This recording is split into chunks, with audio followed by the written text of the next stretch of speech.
अली असगर का प्यासा तीर, करबला की सबसे दिलखराश कहानी। करबला सिर्फ एक जंग नहीं थी, ये सब्र, कुर्बानी, वफा और हक के लिए खड़े होने की एक जिंदा मिसाल है।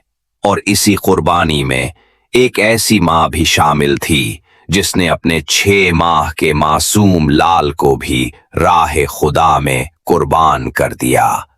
जब पानी बंद हो चुका था, जब खेमों में प्यास से बच्चे बलक रहे थे, तो इमाम हुसैन अपने छोटे से शहजादे अली असगर को गोद में उठाकर दुश्मनों के सामने ले आए।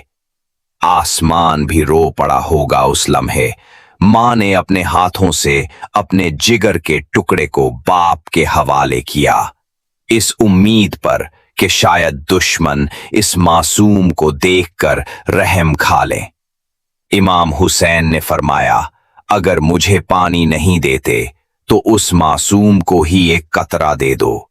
मगर जुल्म की इंतहा ये थी कि जवाब में एक 3 शाखों वाला जहरीला तीर छोड़ा गया, जो अली असगर के नाजुक गले को चीरता हुआ पार हो गया। मां का कलेजा फट गया।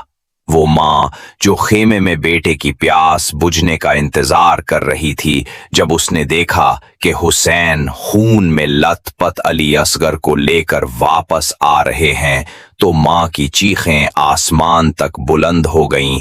क्या तुम तसव्वुर कर सकते हो, एक मां अपने 6 माह के बेटे को दफनाते हुए कहे, बेटा मैं तुझे पानी तो ना दे सकी, मगर तेरा सर फख्र से बुलंद है, तो हुसैन का सिपाही है। ये करबला है, ये वफा है, ये कुर्बानी है, और यही पैगाम है कि हक के लिए अगर अली असगर भी कुर्बान हो जाएं तो ये कुर्बानी रायगा नहीं जाती।